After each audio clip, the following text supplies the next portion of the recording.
Welcome to the Parenting in the Digital Age podcast. Many parents are concerned that their child might be falling behind. Others are just looking for ways to help their children thrive, not just in the classroom, but socially, and well into their future careers.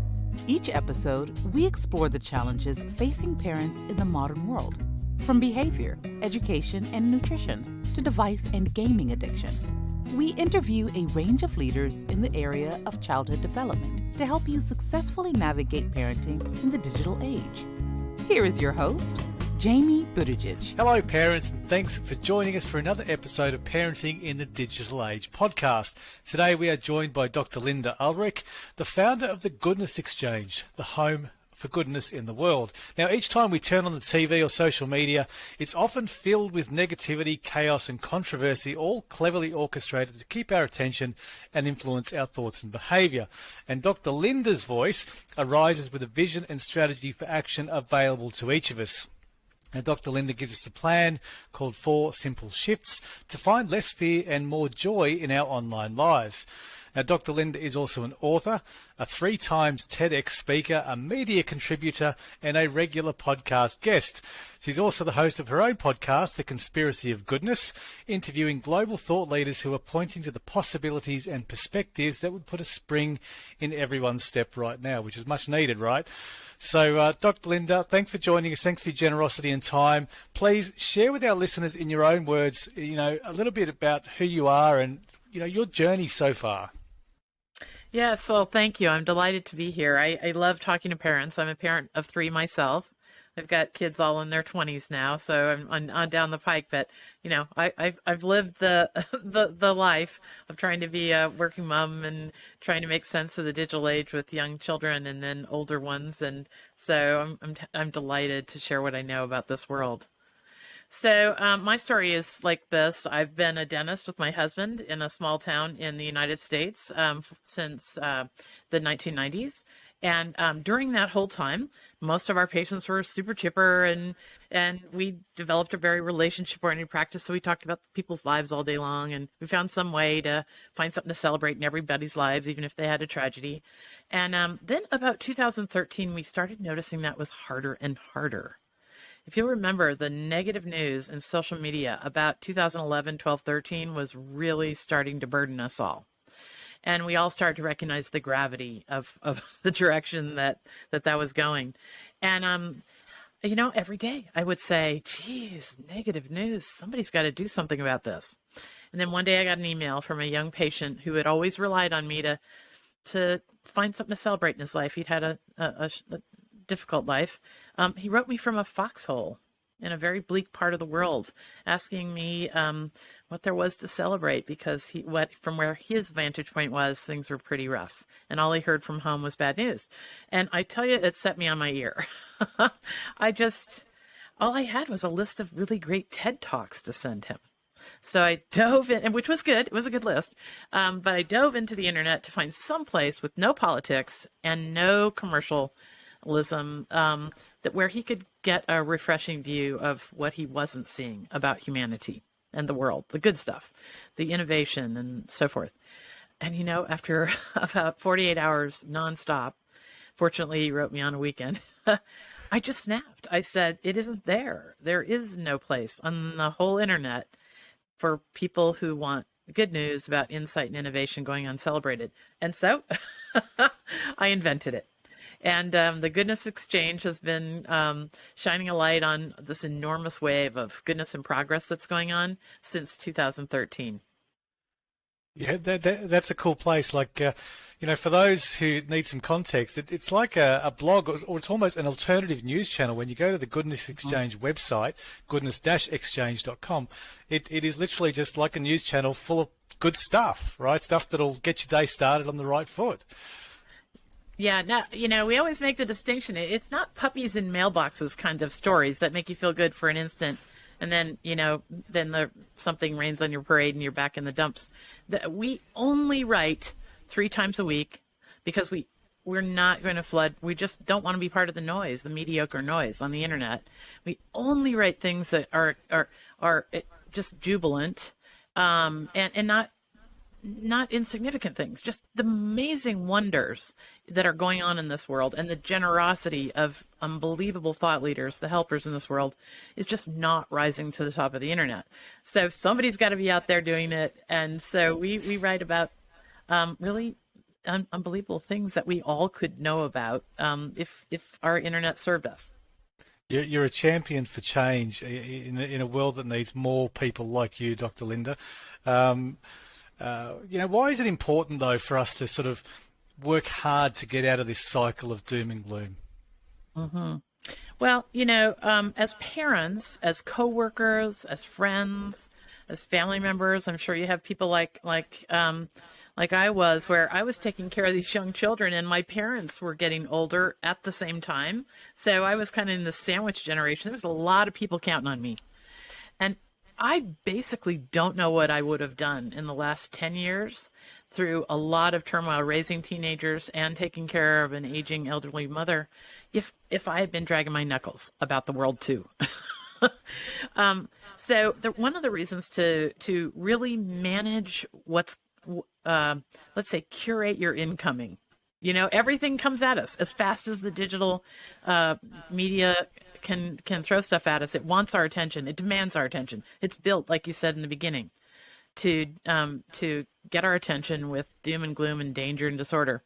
But I have these 4 shifts that I teach people that I learned, that can help us walk with a spring in our step and be the person in the room for our children, for our family members, who people can turn to for another perspective that's full of possibility and opportunity, instead of making the setbacks even harsher.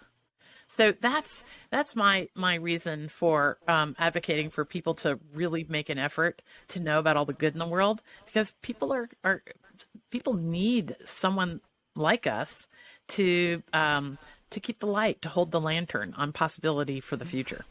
Yeah, this is particularly powerful. Looking at the Goodness Exchange, you're effectively curating all the good of the internet for the last 8 years or so, and you've no doubt discovered some secrets to seeing a much brighter, more balanced version of reality.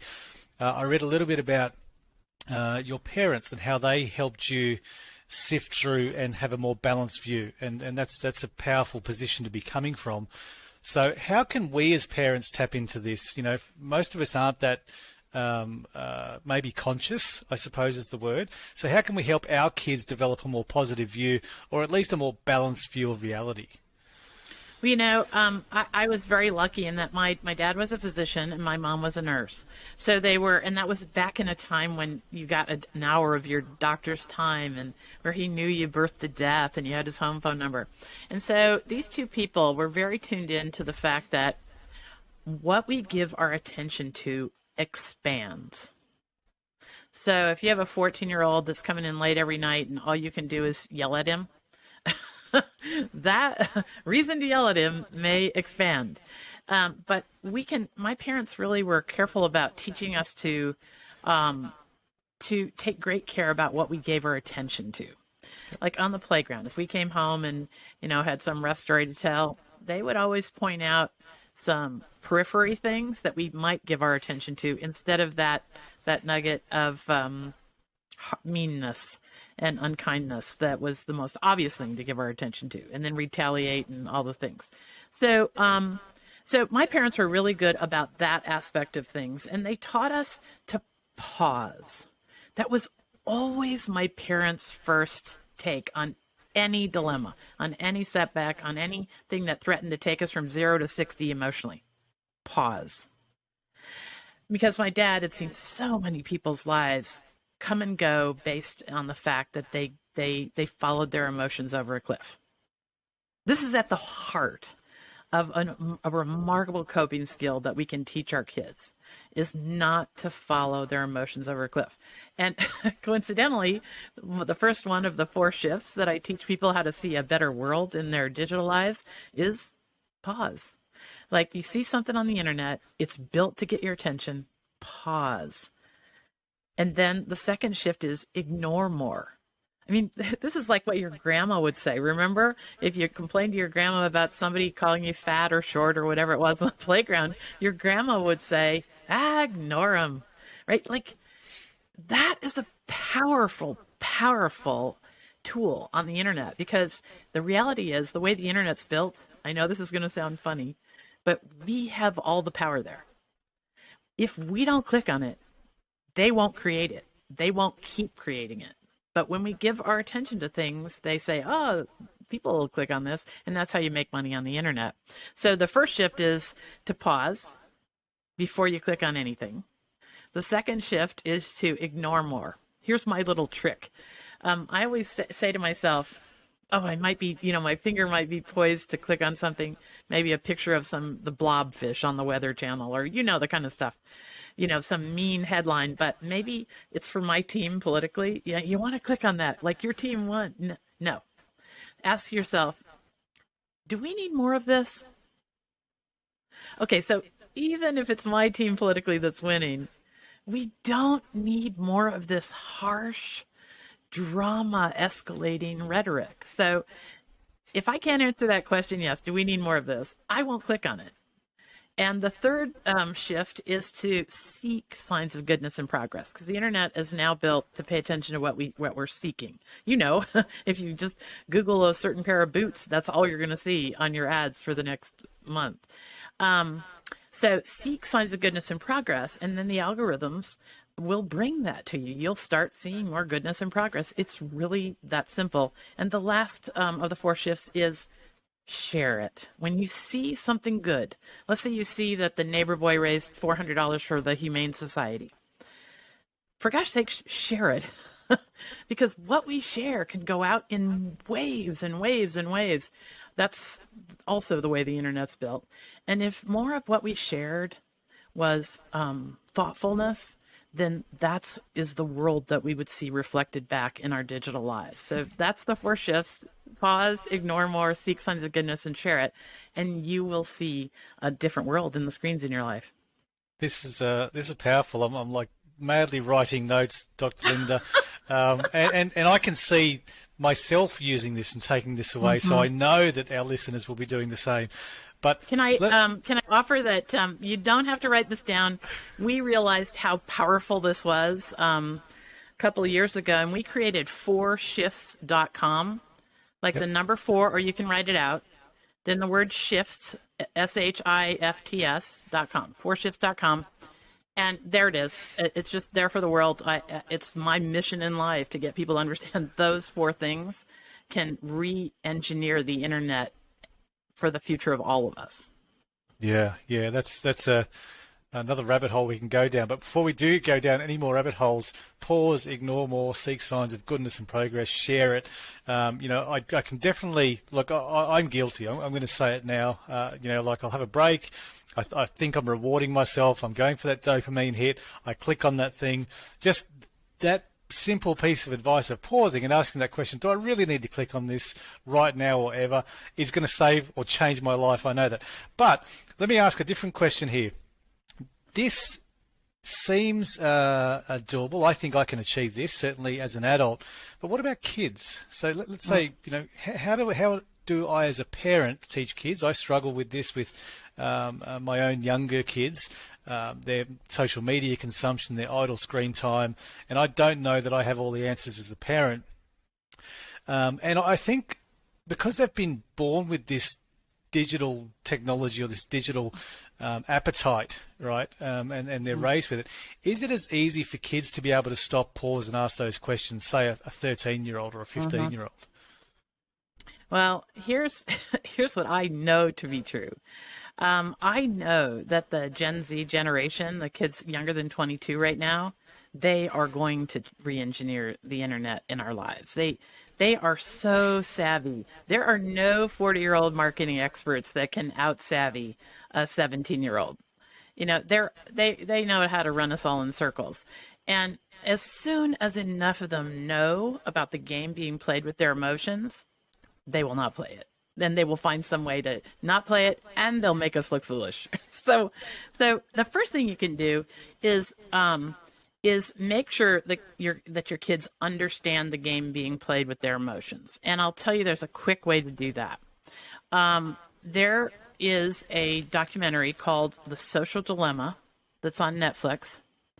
came out 9 days after my book came out, and it validated. And I wrote my book based on observations and all the things that I'd learned, going from ordinary web user to global positive media mogul. But then there was the social dilemma. So the social dilemma is this amazing, it's not more doom and gloom. It's this amazing documentary that if I had kids, I just make that the preface. You don't get to have a phone in my household.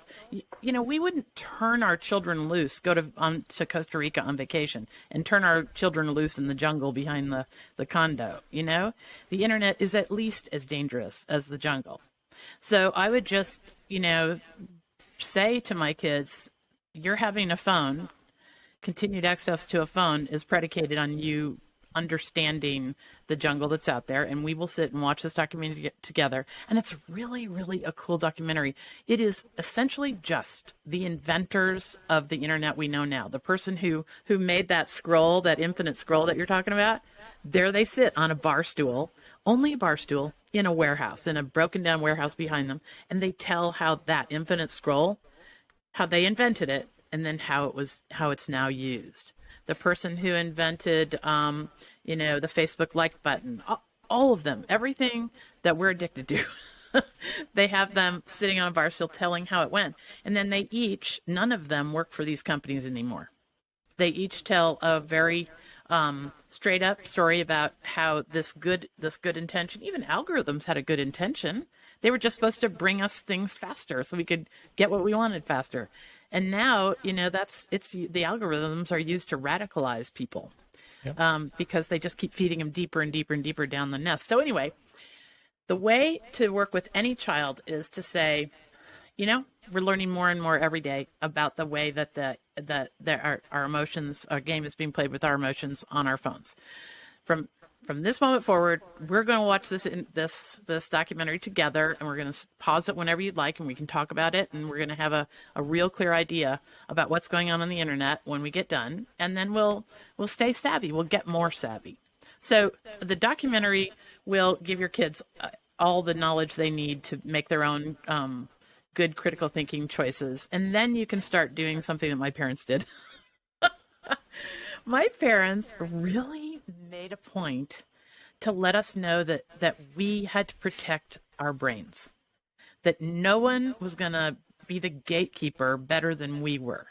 Like if we were at somebody's house, I can, my kids very, very viscerally got this message down, and they would go to do a sleepover at somebody's house, and we had this code. If they called me at 9:30 at night or whatever and said, I don't feel very good.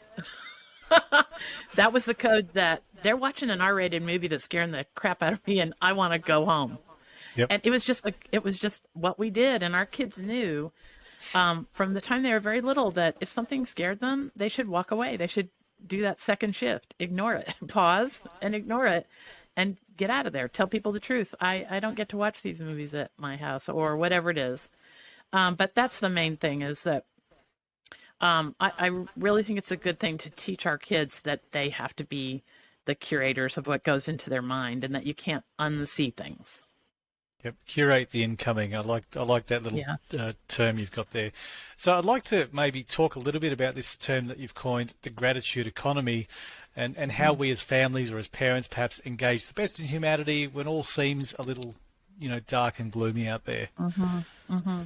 Okay, so I recently started doing a lot of public speaking about the gratitude economy when I've experienced now 2 Christmases where my grown kids, they don't want the gifts that I'm picking for them unless these gifts are bought and paid for, or that the money goes to making a better world. They care about where everything comes from. They care about the supply chain that got it there. They care about the impact of what it's going to be like when they stop using it. What am I going to do with it? I mean, gift giving now to anybody who has kind of a thoughtful teenager or grown adult, it's gotten serious.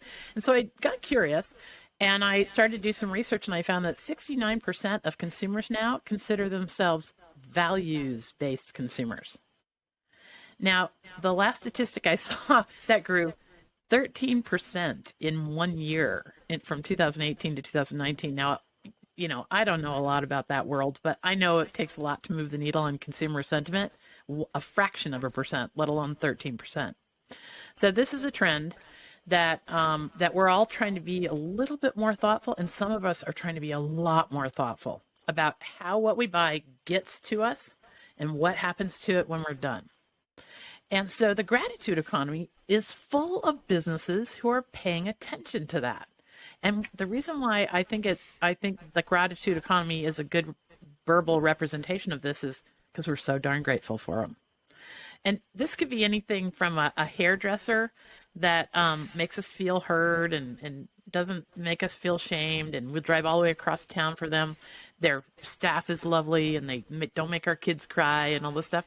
That they are part of the gratitude economy. A good dentist that makes you feel great, they're part of the gratitude economy. But also this part of our economy where we can see what our money goes to. Oh, the biggest representations are things like Bombas socks. They give a pair of socks when we buy a pair. They give a pair to a homeless shelter, and so forth. This is the gratitude economy, and if we teach our children to pick up an item when we're shopping, whether it's food or clothing or whatever, and think about where it came from and where it's going, and be more choosy about who we give our money to, it can be kind of a charge. It can be sort of almost a fun game to make sure that you're having a good impact with your money. Yeah, it's almost that reinvention of commerce, but it almost comes back to your initial pillars, and that is pausing. When I pick up this product at a supermarket, just pause and ask yourself some questions, right? Yes, and ignore the ones that are just screaming all the marketing little angles at you. Look at look at their packaging. I think the day I came over the gratitude economy was when my brother, who is super conservative, bellowed at me to come into his kitchen. He's a former F-15 fighter pilot, and boy, when he bellows, you run. So I come running into his kitchen, and I think he kind of thought climate change wasn't real, and he didn't really understand all the focus on packaging and stuff. But this day he had a light bulb about this big for his fridge, and the packaging was this big and he couldn't get in it, and he was absolutely irate. And then he blew a gasket. He's like, this is why all our beaches are covered with plastic, blah blah blah. And he gave the talk on why we have to pay attention to recycling and all the stuff. And when I heard him do that rant, I said, okay, times are different. If guys like him are questioning the reuse and replace and repurpose economy and being grateful for the ones that are in on it, then it's coming. It's all coming. Yeah, you bet. There's probably a TED talk in that as well that people would certainly listen to. Now, before we round off a little bit, is there anything that you wish I asked that maybe I haven't asked, or anything else, or other tools perhaps we could help parents with in a practical sense on this podcast? Well, I want to circle back to what you started with. It's this keeping our own attitudes high, and our hopefulness, and our recognizing opportunity and setbacks. I mean, this is part of the package that we sign on for when we create all these little lives, right? We have to give them the best chance at surviving in a harsh world themselves. And this just running on autopilot all the time is what gets us into trouble. Clicking on things just by what attracts our amygdala, our lizard brain, that has just got to go. Paying attention to marketing ploys, that's got to go. We've got to teach our kids to be really savvy. So I think what you talked about at the beginning is what's really important, is that we represent to our children and our families and our coworkers the best that we can put forth. Not every day. We can't be our best selves every day. But if we surround ourselves with people and internet content, it's there. Here's my one big thing. If someone would ask me, what's the first thing you can do to just start living a life full of hope and less fear and more joy, I would say this: pay attention to what you're giving your attention to the very first second you wake with consciousness in the morning. If you're rolling over and you're grabbing your cell phone and you're starting to scroll on social media or breaking news, that is akin to just laying down on a cactus. It's just not going to go well, because the negativity that we see first thing in the morning, it plays in the background of our mind all day long, and we will be less present for our children. We'll be less delightful and hopeful and aspirational with our kids as we're cooking breakfast, and then on it goes all day. But if we start the day with things that are uplifting or that give us that are in our zone of genius, or just make us feel hopeful about the day, we will be that person that's the helper all day long in other people's lives. So yeah. I'd like to turn people onto my podcast too. I've got a helpful podcast where I'm interviewing people all over the world who are doing extraordinary things. And we have great conversations too, like you, like starting a day with this podcast. I'm sure that would be a positive impact, but we have to be conscious of what we give our attention to first thing in the morning. I think our days would go better. Curate the incoming. I like that. Your podcast is called The Conspiracy of Goodness Podcast. Yep. And I'd like to also give mention to your book, which I think is sitting behind you there. Happiness is an Option, Thriving Instead of Thriving in the Era of the Internet, which I'm sure is available on Amazon, or where all good books are sold. Definitely recommended. And the goodness-exchange.com is definitely one that parents, well, everyone should check out, but particularly parents, our audience we're talking to today.